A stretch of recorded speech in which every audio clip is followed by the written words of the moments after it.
Selamat datang di channel Driver Santuy, channel yang membahas tentang belajar mengemudi ya teman-teman ya.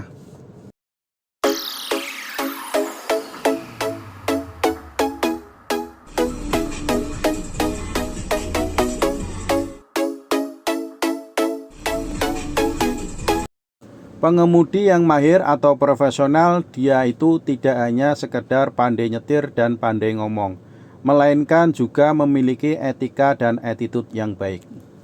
Pengemudi yang mahir atau boleh dikatakan profesional itu bisa dilihat dengan ciri-cirinya, tidak hanya sekedar pandai mematuhi aturan lalu lintas ya teman-teman ya, melainkan bisa membuat cara menyetir itu menjadi sebuah seni ya, bahkan bisa menyenangkan, aman dan nyaman. Nah, berikut ciri-cirinya pengemudi yang mahir atau sudah dianggap profesional. Yang pertama, sabar dan menunggu momen ya. Pengemudi yang baik dan mahir itu bisa terlihat seperti itu ya. Dilihat dari kesabarannya ya, dan melihat cara dia mengambil momen ya. Apakah dia harus berada di depan ataupun di belakang mobil lainnya ya. Jadi ketika dia pun akan menyalip, kalau itu tidak memungkinkan, maksudnya bisa membahayakan pengendara lain, dia tidak akan melakukan itu. Walaupun sebenarnya dia mampu untuk menyalip dengan kondisi seperti itu ya.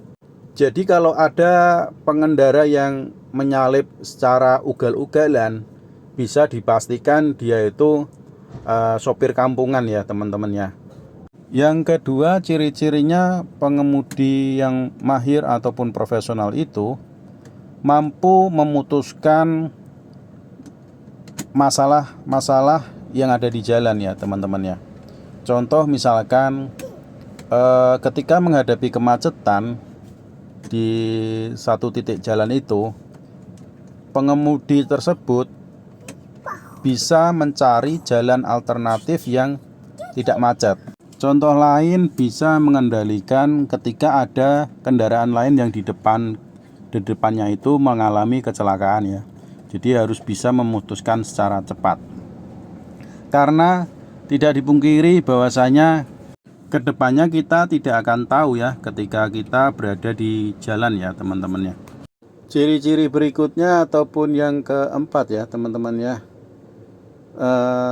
Yang keempat itu tahu akan batas kemampuan ya. Jadi kemampuan di situ bukan kemampuan dari mobil yang mampu berjalan kencang ataupun kemampuan dari kendaraan itu sendiri, baik bannya yang usianya mungkin sudah layak waktunya ganti ya teman-teman ya. Bahkan juga di sini mampu mengetahui kemampuan dirinya sendiri. Maksudnya apakah dirinya itu kelelahan atau ngantuk, itu harus bisa segera mungkin mengendalikan hal-hal tersebut ya teman-teman. Berikutnya yang kelima, pengemudi yang mahir dan profesional itu tentunya cara mengemudinya halus ya teman-teman ya, tidak kasar ya. Berikutnya yang keenam ya, menghilangkan gangguan ya. Maksudnya di sini contohnya adalah misalkan kalau ada telepon masuk ataupun WA masuk, pengemudi yang baik dan profesional dia tidak akan mengangkat telepon itu ya, atau membaca SMS atau membaca WA ya. Kemudian yang terakhir nih, ciri-ciri pengemudi yang mahir atau profesional itu tentunya bisa dilihat dari jam terbangnya ya teman-teman ya, atau bisa dikatakan pengemudi tersebut itu sangat-sangat berpengalaman ya, sudah jauh lah mengendarai kendaraan itu, sudah pernah keliling-keliling jauh lah gitu ya teman-teman ya, pengalamannya sangat tinggi ya teman-teman ya. Nah itu teman-teman 7 ciri-ciri pengemudi yang dianggap mahir, bahkan bisa dibilang profesional ya teman-teman ya. Terima kasih buat teman-teman semua yang sudah menonton video saya sampai selesai dan menyimaknya. Jika ada komentar silahkan ditulis saja di kolom komentar ya teman-teman ya. Sampai ketemu di video-video saya selanjutnya. Semoga semua video saya itu bermanfaat. Assalamualaikum warahmatullahi wabarakatuh.